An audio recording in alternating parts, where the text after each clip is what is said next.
Okay. I wrote this word polarized on the board because you're going to see it again. When talking about the Virginia colony, the word polarized means a big gap between the rich and poor. Now, we're going to run into that word again, but basically polarized means you have one group of people over here and another group of people over there, and the two sides are very, very far apart.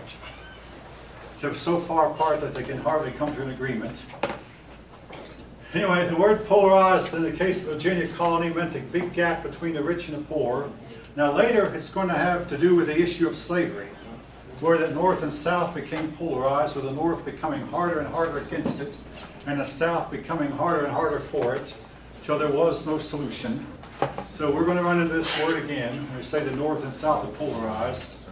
And to some extent, I see that happening in our country today as the left and right the left becomes more left and the right becomes more right. And it might be hard for us to come to any kind of agreement. But word polarized means you have two sides to an issue, and the sides are getting farther and farther apart, till sometimes there's an agreement that is all but impossible. All right. I mentioned already Jamestown was the first permanent English settlement in North America. Now, folk, oftentimes I'm against government takeover, but in this case, the government taking over the colony was the best thing that could have happened to it. The colony was the first run by a private firm, the Virginia Company. When the government got involved, things got better. It looks like somebody was poisoning the colony with arsenic. Again, we don't know.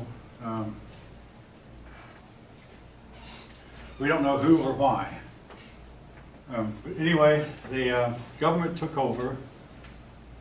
It was in a part of the country where fresh water and salt water mixed. There were a lot of mosquitoes, and they did not know how to keep down the number of mosquitoes. So needless to say, diseases spread among them. The mosquitoes would bite them every time they went outside. And if one person caught a disease, maybe much of the rest of the colony would get it. So mosquitoes, a big problem.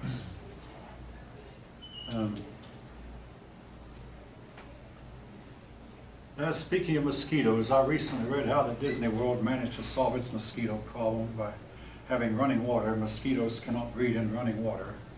And then they use a certain type of garlic that human beings cannot smell, but it's devastating mosquitoes. But anyway, you can look that up yourself, Disney and mosquitoes. You might hear me mention Disney too much in my lectures. My oldest daughter works for Disney World.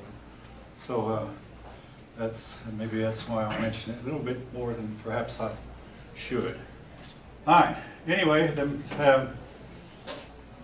settlers oftentimes were too sick to work, and there were gentlemen who believed that work was something that was done by the masses, the poor, and that they were not supposed to work. Now this is one of the things that has separated Europeans from the new people who came to America. In the United States, we generally believe that everybody should work, the rich and poor alike. Maybe not work with your hands, but the rich, you might say, this man got rich by hard work. In the old world, the rich oftentimes inherited their wealth, and there have always been, in every generation, people who have risen up from extreme poverty to extreme wealth. Happens with every generation, but mostly the work was not done. What John Smith said, "He who will not work will not eat."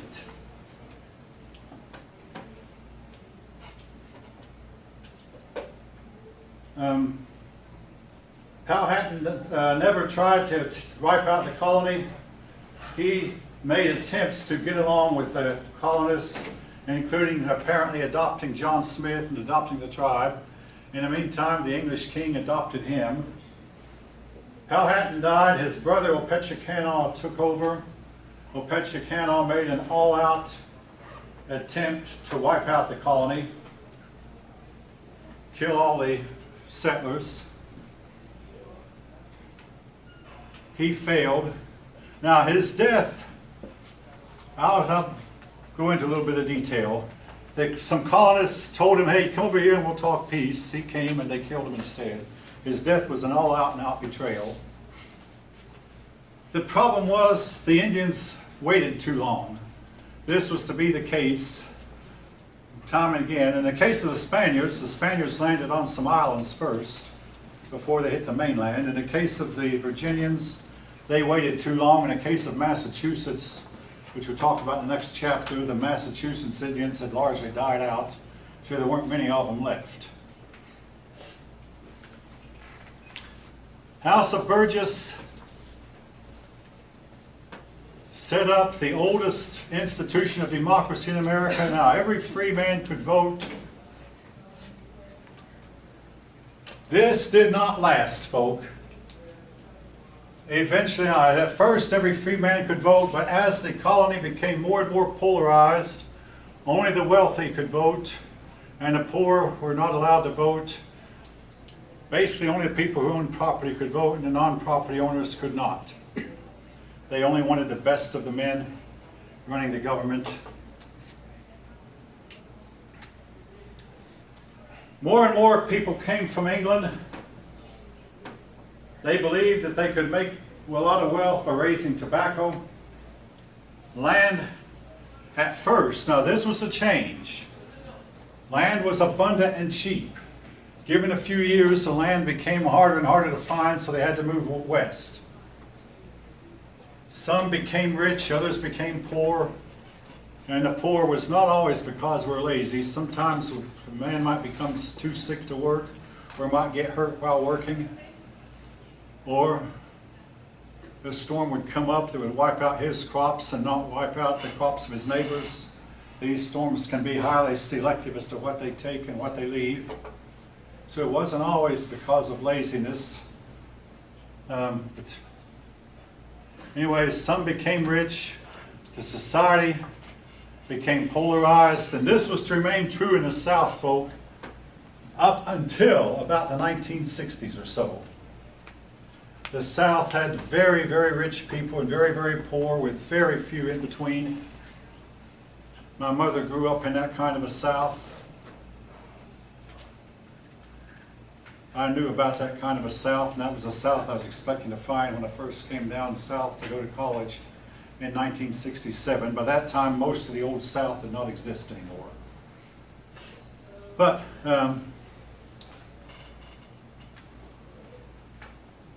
again, tobacco brought a lot of people to colonies. All right.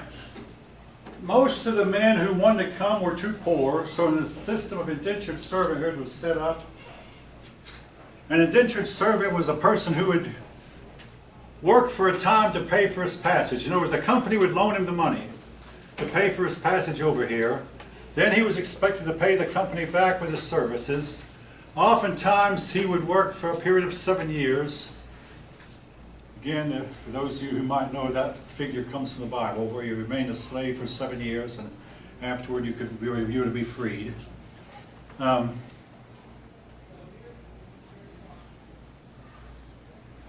We even have it in our Major League Baseball. If a player plays on a team for a certain number of years, he can become a free agent. Again, it harks back to this time period.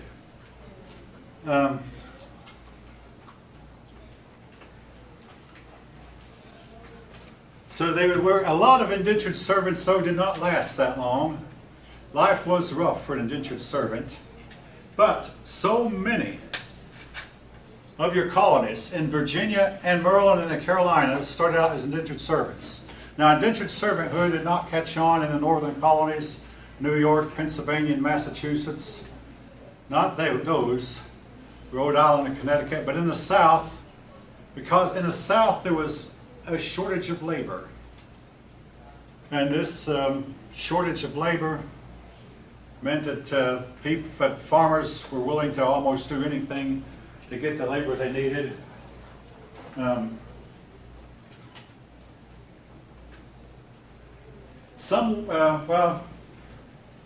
Women did not come over till 1619, but after 1619, a few of your indentured servants were women, and they were told that they could not marry until their period of indenture was up. Some of them did anyway. But,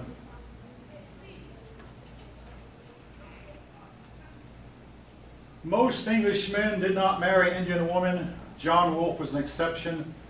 I mentioned John Wolfe married Pocahontas and carried her back to England, where she died and where she is still buried. As the colony grew, as the poor grew in numbers, there came a suspicion between the rich and the poor. The governor eventually said that only property owners could vote. This disenfranchised most of the Virginia colony. Well, Bacon, this brings us up to Francis, not Francis Bacon, but another Bacon.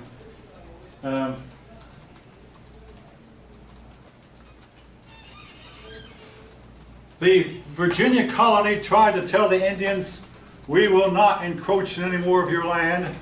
A bunch of poor Virginians who were landless said, we're not going to keep this agreement. We need the land in order to survive, in order to have any chance to get ahead in life. So they began to encroach on Indians' lands. The governor of Virginia started to prosecute them.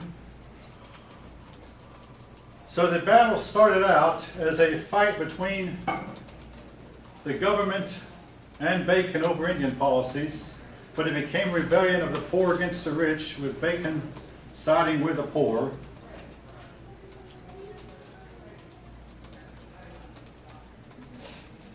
The battle left a big legacy of death, destruction, and mistrust. The governor lived on the coastline, tried to work out a peace. He did not understand the frontier. He did not understand the frontiersmen's problems. He failed to work out any kind of peace. Bacon was elected to the House of Burgesses. He was a property owner, even though he was on the side of the poor. He tried to pass laws that favored the poor frontiersmen. The elite became alarmed. Bacon was declared a traitor.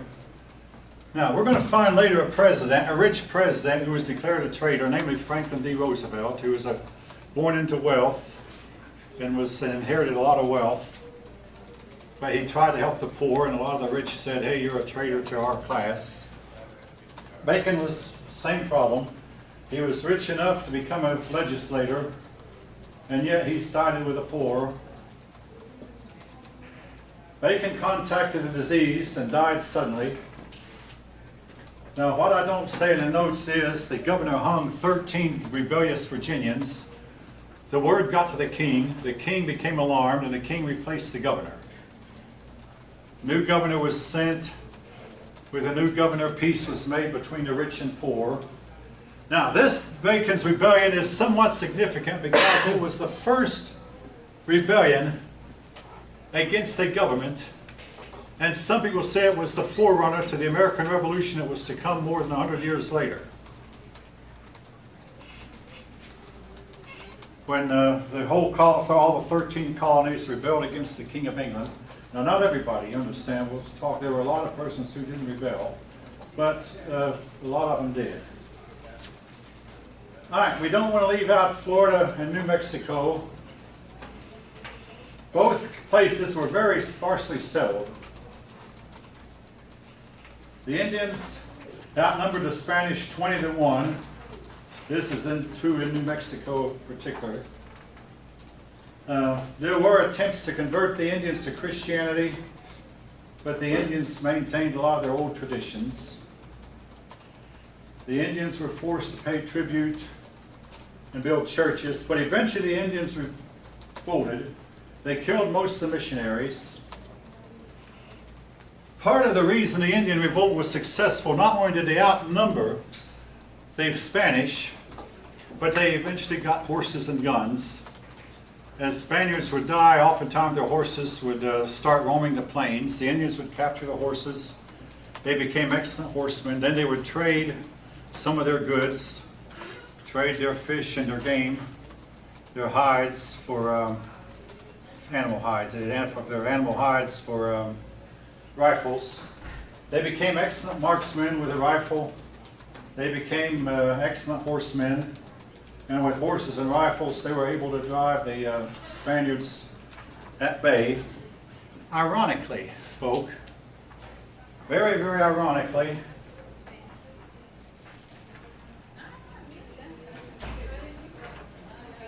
the Spanish were not able to get their settlers to move from here up into here, into what is today Texas, New Mexico, and Arizona.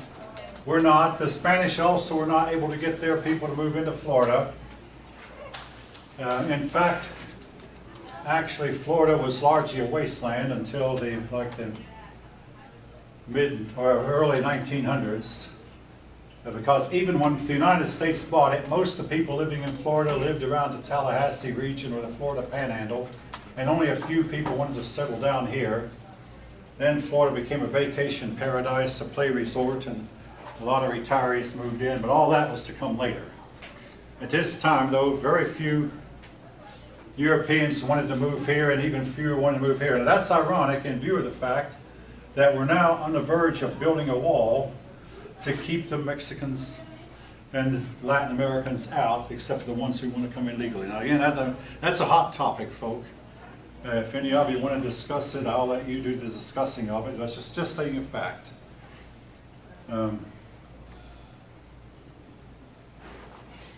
Walls have been built throughout history.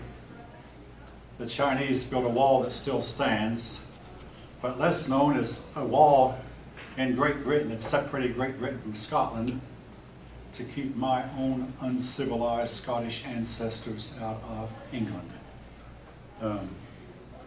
My own Scottish ancestors would come down, steal whatever they could find, and then rush back to Scotland. Come down again and steal and rush back. So the English King Offa built a wall that somewhat deterred and made it more difficult for the Scottish people to come down. That Offa's wall, Hadrian's Wall, also to protect England from its uncivilized neighbors. Don't write this down about Offa's Wall or Hadrian's Wall, it won't be on any test. No, I just want you to know walls have been built. Today there is a wall going up, again, whether it should be or not.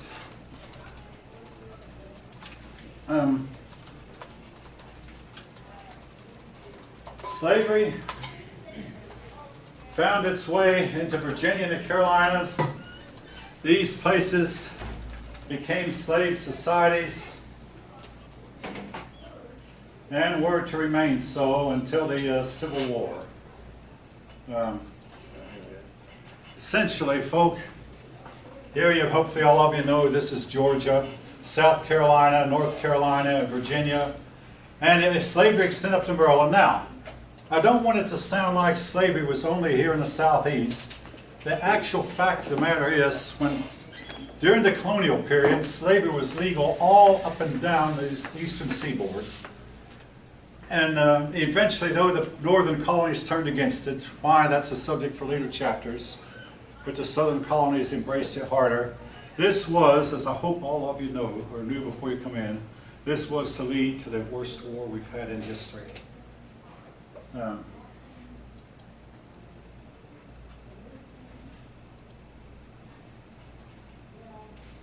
right. Chapter 4.